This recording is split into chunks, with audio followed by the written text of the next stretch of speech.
ಅಂಗಸಂಗದಿಂದ ಉದಿಸಿದ ಮಾತು ಸತ್ಯವನ್ನು ಅರುಹಬಲ್ಲದೆ. ಅಂಗಸಂಗದಿಂದ ಉದಿಸಿದ ಮಾತು ಸತ್ಯವನ್ನು ಅರುಹಬಲ್ಲದೆ. ಅಂಗ ಅಂದರೆ ಕೇವಲ ಈ ಪಂಚಭೂತಗಳಿಂದ ಕೂಡಿರ್ತಕ್ಕಂಥ ಈ ದೇಹ ಅಷ್ಟೇ ಅಂಗ ಅಲ್ಲ. ಇದರೊಳಗಡೆ ಸೂಕ್ಷ್ಮ ದೇಹ ಒಂದುಂಟು, ಕಾರಣ ದೇಹ ಒಂದುಂಟು. ಈ ಮೂರನ್ನು ಕೂಡ ಸೇರಿಸಿ ಈ ಮೂರರ ನೆಲೆಯಿಂದ ಯಾವುದೇ ಮೂಡಿ ಬಂದ್ರೂ ಕೂಡ ಅದು ಪೂರ್ಣ ಸತ್ಯವನ್ನು ಅರ್ಹೋದಿಲ್ಲ. ಅದಕ್ಕೆ ಕುವೆಂಪು ಹೇಳ್ತಾ ಇದ್ರು, ಸತ್ಯವನ್ನು ಅರಿತವನು ಸತ್ತಂಗಿರ್ತಾನೆ ಹಾಗೆ ಅಂತ. ಸತ್ಯವನ್ನು ಅರಿತವನು ಸತ್ತ ಆಗಿರ್ತಾನೆ. ಯಾಕೆಂದರೆ ಈ ಮೂರರ ಉಪಯೋಗ ಪಡ್ಕೊಳ್ಳಿಕ್ಕೆ ಹೋದರೆ ಸ್ವಲ್ಪ ಕೆಡುತ್ತೆ.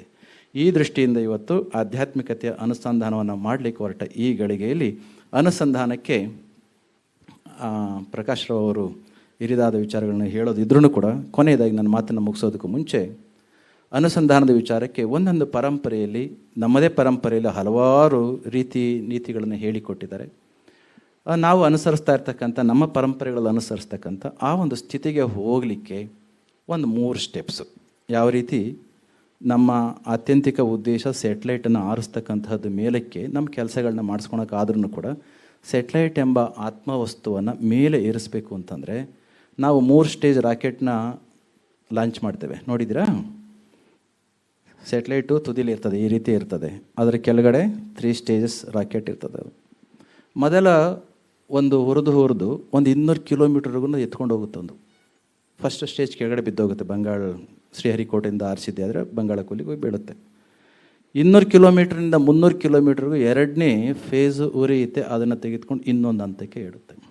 ಅದು ಕೆಳಗಡೆ ವಾಪಸ್ ಬರುತ್ತೆ. ಮತ್ತು ಇನ್ನೊಂದು ಸ್ಟೇಜ್ ಹತ್ತಿ ಉರಿಯುತ್ತೆ.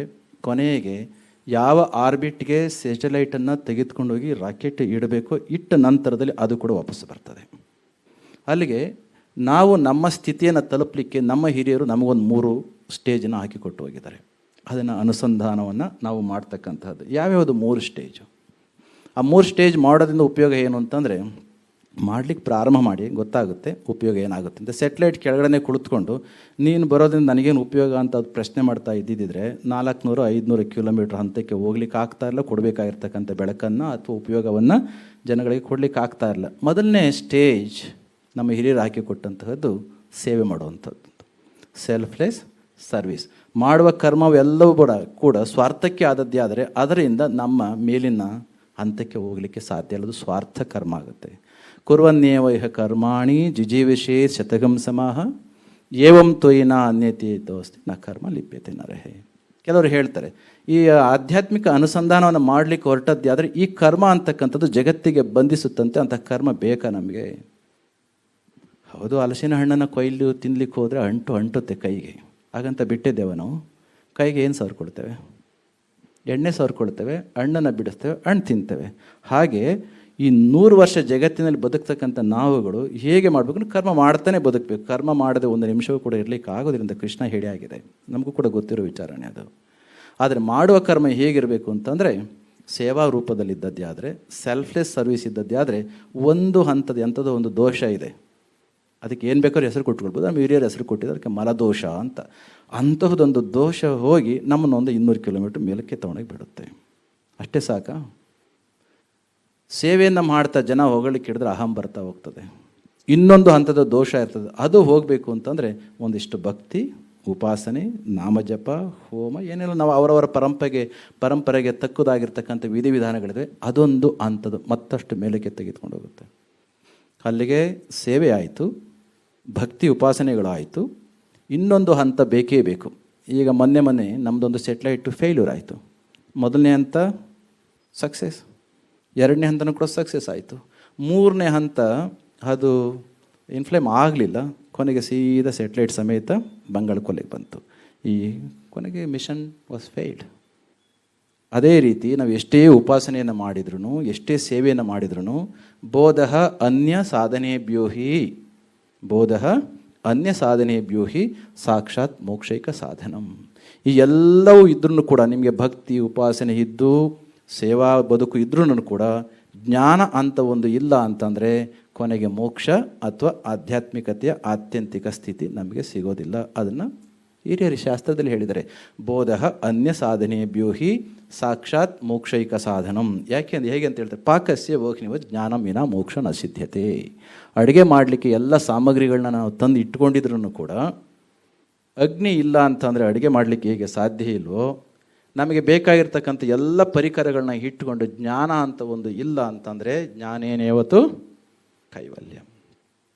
ಈ 3 ಸ್ಥಿತಿಗಳನ್ನು ನಮ್ಮ ಅನುಷ್ಠಾನದ ಆಧ್ಯಾತ್ಮಿಕ ಅನುಸಂಧಾನದ ಸಂದರ್ಭದಲ್ಲಿ ಉಪಯೋಗಿಸ್ಕೊಂಡು ಬೆಳೆದದ್ದೇ ಆದರೆ ಕೊನೆಗೆ ನಾವು ಕೂಡ ಆ ಒಂದು ಸ್ಥಿತಿಗೆ ನಮ್ಮ ಸ್ವಸ್ವರೂಪದ ನಮ್ಮ ನಿಜದ ಮನೆಗೆ ಹೋಗಲಿಕ್ಕೆ ಸಾಧ್ಯ ಆಗುತ್ತೆ. ಅಂತಹದೊಂದು ಪ್ಲ್ಯಾಟ್ಫಾರ್ಮ್ನ ತಾವು ಕ್ರಿಯೇಟ್ ಮಾಡಿಕೊಟ್ಟಿರೋದು ತುಂಬ ಸಂತೋಷ.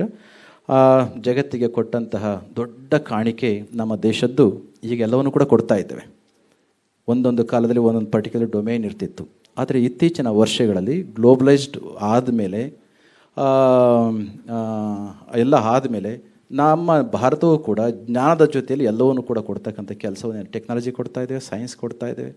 ಆದರೆ ಬಹುಮುಖ್ಯವಾಗಿ ಎಲ್ಲಕ್ಕಿಂತಲೂ ಕೂಡ ಶಿಖರಪ್ರಾಯವಾಗಿರ್ತಕ್ಕಂಥದ್ದು ಜ್ಞಾನ. ಇಂತಹ ಜ್ಞಾನವನ್ನು ನಾವು ಹಿಂದೆಯೂ ಕೂಡ ಕೊಟ್ಟಿದ್ದೇವೆ. ಅದನ್ನು ತಿಳಿತಕ್ಕಂಥ ಕೆಲಸ ಇನ್ನು ಮೇಲೆ ಇನ್ನೂ ಹೆಚ್ಚಾಗ್ತಾ ಹೋಗ್ತದೆ. ಅರಳಿರ್ತಕ್ಕಂಥ ಕ್ವಾಂಟಮ್ ವಿಜ್ಞಾನದ ಬೆಳಕಿನಲ್ಲಿ ನಮ್ಮ ಹಿರಿಯ ಋಷಿಗಳು ಕೊಟ್ಟು ಹೋಗಿರ್ತಕ್ಕಂಥ ಮಾತುಗಳನ್ನು ನಮ್ಮ ಹಿರಿಯರು ಇಷ್ಟೆಲ್ಲ ಕೊಟ್ಟು ಹೋಗಿದ್ದಾರೆ. ನಮಗೆ ಗೊತ್ತಿರೋದು ಅಷ್ಟೇ 2ನೇ ರಾಮಾಯಣ ಮಹಾಭಾರತ, ಕಿತ್ತಾಡಿರೋದು ಒಡೆದಾಡಿರೋದು, ಇಷ್ಟು ಅಷ್ಟೇ ಗೊತ್ತಿರೋದು. ಆದರೆ ಅರಳಿರ್ತಕ್ಕಂಥ ಕ್ವಾಂಟಮ್ ಯುಗದಲ್ಲಿ ನಮ್ಮ ಹಿರಿಯರು ಕೊಟ್ಟು ಹೋಗಿರ್ತಕ್ಕಂಥ ಜಗತ್ತಿನ ಕಾಣಿಕೆಯ ಉಪನಿಷತ್ತಿನ ಮಾತುಗಳಿದಾವಲ್ಲ, ಅವು ಇನ್ಮೇಲೆ ಜಗತ್ತಿಗೆ ಎಷ್ಟೊಂದು ಪ್ರಚಾರ ಆಗುತ್ತೆ ಅಂತಂದರೆ ಇನ್ಮೇಲೆ ನಮ್ಮ ಮಕ್ಕಳು, ನಮ್ಮ ಯುವಕರು ಬೆನ್ನನ್ನು ನಾವೇ ತಟ್ಕೊಳ್ಬೇಕಾದಂಥ ಕಾಲ. ಉದಾಹರಣೆಗೆ ತದೇ ಜತಿ ತನ್ನೇ ಜತಿ ತದ್ದೂರೆ ತದ್ವಂತಿಕೆ ತದಂತರಸ್ಯ ಸರ್ವಸ್ಯ ತತ್ ಸರ್ವಸ್ಯಾಸ್ಯ ಬಾಹ್ಯತಃ. ಇದೊಂದು ಮಾತನ್ನು ಸುಮ್ಮನೆ ಮನಸ್ಸಿನಲ್ಲಿ ಇಟ್ಕೊಂಡು ಆಮೇಲೆ ಹೋಗಿ ಓದ್ಕೊಂಡು ನೋಡಿ ನೀವು. ಇದೊಂದು ಮಾತು ಕೇಳಿದರೆ ಯಾರಿಗಾದ್ರೂ ಕೂಡ ಈ ಹಿಂದೂ ಋಷಿಗಳು, ಸನಾತನ ಋಷಿಗಳು ಏನು ಹುಚ್ಚರ ಅನ್ನೋ ಒಂದು ಮಟ್ಟಕ್ಕೆ ಅವರು ಹೇಳ್ತಾರೆ, ತದೇ ಜತಿ ತನ್ನೇ ಜತಿ ತದ್ದೂರೆ. ಈಶಾವಾಸ್ಯ ಉಪನಿಷತ್ತಿನ ಒಂದು ಮಾತಿದು. ತದ್ದೂರೆ ತದ್ವಂತಿಕೆ ತದಂತರಸ್ಯ ಸರ್ವಸ್ಯ ತತ್ ಸರ್ವಸ್ಯಾಸ್ಯ ಬಾಹ್ಯತಃ. ಇದನ್ನ ಹಾಗೆ ನೋಡಿ, ತದೇ ಜತಿ ಅದು ಚಲಿಸುತ್ತಂತೆ. ಅದು ಅಂದರೆ ಆತ್ಮವಸ್ತು ಇನ್ನೊಂದು ಅಂತ ಇಟ್ಕೊಳ್ಳಿ. ತತ್ ಸರ್ವನಾಮದಲ್ಲಿ ಉಪಯೋಗಿಸ್ತಾ ಇದ್ದಾರೆ ಇಲ್ಲಿ ಪ್ರನೌನ್ಸನ್ನು. ಏನು ಹೇಳ್ತಾರೆ? ಅದು ಚಲಿಸುತ್ತೆ, ಅದು ಚಲಿಸೋದಿಲ್ಲ, ಕಾಂಟ್ರಡಿಕ್ಟರಿ. ತದ್ದೂರೆ ತದ್ವಂತಿಕೆ, ಅದು ತುಂಬ ಹತ್ತಿರ ಇದೆ, ಅದು ತುಂಬ ದೂರ ಇದೆ. ಅದರೊಳಗಡೆ ಎಲ್ಲವೂ ಇದೆ, ಎಲ್ಲದರೊಳಗಡೆ ಅದು ಕೂಡ ಇದೆ. ಈ ಮಾತನ್ನು ಕೇಳಿದರೆ ನಮ್ಮ ಹುಡುಗರು ಯಾರಾದ್ರೂ ಕೂಡ ಇದುವರೆಗೂ ಕೂಡ ನಮ್ಮವರು ಹೇಳ್ತಕ್ಕಂಥ ಎಲ್ಲ ಮಾತುಗಳು ಕೂಡ ಕಾಂಟ್ರಡಿಕ್ಟರಿ ಅಂತ ಒಂದು ಮಾತು ಬರ್ತಿತ್ತು.